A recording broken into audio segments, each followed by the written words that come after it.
और तभी हम हमारे जीवन के अंदर प्रगति कर सकते हैं। संस्कारवान संस्कार शब्द, संस्कार जब बच्चा जन्म लेता है वो संस्कार लेके वो नहीं आता। जिस प्रकार की जनता, जिस प्रकार के बड़े बड़े विद्वानों के बीच में जिस प्रकार वो होगा वहाँ बैठेगा, तो क्या है कि वो इसीलिए मनाते हैं कि यदि हमें कुछ चीज़ों से अनभिज्ञ, ऐसा कोई संसार के अंदर व्यक्ति नहीं है जो कह दे कि मैं तो संपूर्ण ज्ञाता हूँ, कोई ज्ञाता नहीं है। हम जैन सबसे पहले उन महापुरुषों को भी याद करते हैं। तो हमारा चाहे सनातनी लोग चाहे मंदिर में जाके पूजा करते हैं, चाहे हम मूर्ति को हाथ जोड़ते हैं, लेकिन जिस समय हम एक बार उनका स्मरण करते हैं चित्त की वृत्तियाँ एकदम शुद्ध होती है। इसीलिए उस और पर्व मनाए जाते हैं ताकि हम अपने विचार प्रकट करते रहें। तो आगे से आगे क्या है कि हमारे जो आने वाली पीढ़ी है वो भी देखा देखी करेगी। हमारे समाज में चारों तरफ संस्कार संस्कार हो जाएंगे। आज के ज़माने के अंदर वादी मानते हैं अपने आप को, लेकिन जहाँ तक मैं मानता हूँ हमारे में से अम्बेडकरवादी कोई नहीं। हमने अम्बेडकर को पढ़ा, ये नहीं हुआ कि हम अम्बेडकरवादी, करती ये हुआ कि अम्बेडकर जी ने जो शिक्षाएं दी है हमें, उन शिक्षा को हम ग्रहण करते हैं। जरूरत नहीं है तो हम अम्बेडकरवादी हैं, लेकिन हम सिर्फ और सिर्फ ओनली दिखावा करते हैं। चाहे कोई धर्म की बात ले लो, नहीं कहा वो धर्म बुरा है। बाबा साहब ने खुद ने कहा है, मैंने इतना साहित्य नहीं पढ़ा इन्होंने, वो खुद कहते हैं कि आप समान, लेकिन अपन लोग तो एक ऐसी धारा के अंदर बह गए कि सिर्फ और सिर्फ यही कहते हैं कि बस बाकी सारी ये लीला कुछ है ही नहीं। धर्म का विरोध नहीं किया था बाबा साहब ने, सनातनी धर्म का विरोध नहीं किया था बाबा साहब ने, विरोध किया था पाखंड और अंधविश्वास का, जो सनातनी धर्म के अंदर सबसे ज्यादा है। आज भी सनातनी धर्म के अंदर पाखंड और अंधविश्वास और ज्यादा है, और हम भी सभी उस अंधविश्वास और पाखंड के अंदर डूबे हुए हैं। फिर हम अपने आप को अम्बेडकरवादी मानते हैं कि हम। तो सबसे पहले तो अपने बच्चों को शिक्षा दीजिए, और ये पाखंड और अंधविश्वास इससे आप बाहर निकलिए। चाहे कोई सा ही पंथ हो, जैसे कबीरपंथी कहते हैं मूर्ति पूजा नहीं करते, लेकिन भैया मैं कहता हूँ मूर्ति पूजा सभी करते हैं। हम कहते हैं मूर्ति पूजा नहीं करते, अभी हमने नमन किया, ये मूर्ति पूजा हो गई। क्यों नहीं करते मूर्ति पूजा? सब करते हैं, लेकिन मूर्ति पूजा करो, लेकिन पाखंड है उस पाखंड से बचो। एक छोटा सा मैं आपको उदाहरण बताऊं, हर चीज में दिखावा करते हैं। इसीलिए बाबा साहब ने कोई धर्म विशेष का विरोध नहीं किया था, पाखंड का विरोध किया था। जैसे आप गाय को गौ माता मानते हो और गाय को रोटी देते हो।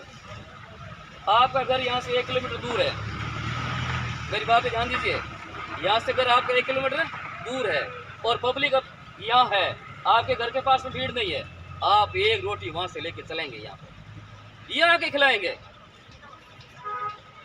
क्या बीच में गाय नहीं थी? गाय थी ना, लेकिन यहाँ क्यों आए?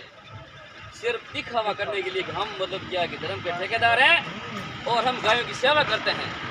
मेरा कहने का मतलब यह है कि हमें दिखावा कभी नहीं करना चाहिए। पहली बात यह कि आप दिखावा करते हो तो चाहे आप यानी किसी बात पे दिखावा करते हो तो आप बाबा साहब के अनुयायी नहीं हो, क्योंकि बाबा साहब ने दिखावे का साफ विरोध किया था, नहीं कोई धर्म का विरोध किया, नहीं कोई बात। अब दूसरे, आज एक ही बात हमने रट ली है, हमारे बाबा साहब, सिर्फ बाबा साहब का हमने दायरा संकुचित कर दिया है। अरे जिनका दायरा बहुत बड़ा विशाल था, लेकिन ये आज दायरा एक दलित समाज तक आके टिक गया है। क्यों टिक गया है?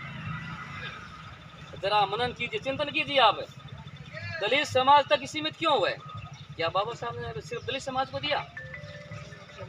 50% जनता महिला है, क्या उनके लिए नहीं लिखा? हर वर्ग के लिए लिखा है, हर समुदाय के लिए लिखा है, महिला और पुरुषों के लिए लिखा है। फिर बाकी कौन बचा? मेरे को बता दो कि ये वर्ग वंचित रह गया। लेकिन यहाँ बात आती है तो बाबा साहब हमारे। मैं ये कहता हूँ कि हमारी भावना ये होनी चाहिए, बाबा साहब हमारे नहीं। हमारा कोई बोलता है तो हमारे कैसे? बाबा साहब सबके हैं। अब यदि हमारी ये एक भावना है कि बाबा साहब हमारे हैं, तो ये आपकी भावना से दायरा घटा या बढ़ा? बताओ, घटा ना। तो आप जहाँ भी जाएं ऐसे विचार प्रकट कीजिए कि सामने वाला व्यक्ति आपके विचार से प्रसन्नचित होके और अम्बेडकरवादी बन जाए। लेकिन हम तो कहेंगे मंदिर में नहीं जाएंगे, वहाँ पेशाब करेंगे, लेटरी करेंगे, टट्टी करेंगे। भैया एक भी आपके साथ नहीं आएगा, मैं दावे के साथ कह सकता हूँ ये बात। क्यों नहीं आएंगे? क्योंकि हम बाबा साहब को दिनों दिन कड़ियों के अंदर जकड़ रहे हैं और दायरा संकुचित कर रहे हैं। हम बाबा साहब ने बताया जो मार्ग उसका हम अनुसरण करते हैं। आज हमारा समाज बैठा है। बाबा साहब ने प्रतिज्ञा लिखी थी जब बौद्ध धर्म ग्रहण किया था उस समय। तो कोई नौजवान बता सकता है कि बाबा साहब ने 7वीं प्रतिज्ञा के मतलब क्या की थी? 7वीं प्रतिज्ञा बाबा साहब ने कहा कि मांस, मदिरा, नशीली चीजों से आप दूर रहिए, सेवन मत कीजिए। लेकिन मैं दावे के साथ में कहता हूं कि आज नशा है तो सबसे ज्यादा अपने समाज के अंदर है, और मांस, मदिरा का सेवन है सबसे ज्यादा अपने समाज के अंदर है। फिर आप भैया बाबा साहब के अनुयायी बनना कैसे हो गए? अनुयायी आप बाबा साहब के? मैं तो कह रहा हूँ कि मैंने मोटी मोटी बात देखी, मैंने साहित्य पढ़ा, हकीकत में साहित्य नहीं पढ़ा है। और वास्तव में आप भी यदि बाबा साहब का सही साहित्य पढ़ेंगे ना तो आप इस संकुचित दायरे को आप त्याग देंगे और दायरा वसुदेव कुटुंबकम वाली वो भावना होगी। दायरा बहुत बड़ा विशाल है बाबा साहब का। एक महान विभूति जिसको यहाँ तक लाद के छोड़ दिया कि यहाँ सिर्फ दलित है। आज आप एक रखा नहीं है तो हमने माहौल ऐसा बना रखा है कि हम सिर्फ दोस्त नहीं है, आपके दोस्त नहीं है क्या? सब साथ में खाना खाते हैं, सब साथ में रहते हैं। यदि एक एक बंदा 5 विकास के दोस्त लेकर आए, यहाँ भीड़ नहीं होगी क्या? होगी या नहीं होगी? लेकिन जयंती के टाइम हमें भी शर्म आती है। मेरा दोस्त सोचा कि बाबा साहब को माला देना। हकीकत कहानी यही है। तो हम हमारे दोस्त है, हमारे जिगरी कितने दोस्त हैं, उनको हम बोल के नहीं आते हम जयंती बता रहे हैं। हकीकत है कि लोगों को शर्म आती है। हम पढ़ते थे उस समय की बात है कि जैसे आज तो रामदेव जी को सभी लोग पूछते हैं ना, रामदेव जी सभी लोग। हाँ जी, यही तो मैं कह रहा हूँ, ऐसा कोई वर्ग नहीं है जिसके लिए बाबा साहब ने कुछ न कुछ लिखा नहीं हो। तो उस समय क्या है कि रामदेव जी की सिर्फ पूजा मेघवाड़ किया करते थे। जब हम 7-8 पढ़ते थे ना उस समय रामदेव जी पूजा खाली मेघवाड़ करते थे। तो उस समय हम कहते ना कि मैं रामदेव जी को साथ साड़ियो तो कहता ओ पप्पू मेघवाड़। लेकिन वही बाबा रामदेव अपने समाज से आते हुए हर वर्ग है वो उनको मान रहा है या नहीं मान रहा है। तो इसी प्रकार यदि एक अपनापन छोड़ेंगे, क्यों मान रहा है? क्योंकि अपने रामदेव जी के साथ अपनापन नहीं किया। रामदेव जी यहाँ कभी मेघवाड़ कौन क्यों मारो है? अजमाल जी गायो ना, अपना कभी नहीं कहा। तब क्या है कि धीरे धीरे सारी रामदेव जी मानने लगे। आज तो अदर कास्ट वाले Baba Ramdev cloth store, Baba Ramdev tent भंडार, फलान बाबा रामदेव नाम की हर जगह लगता है।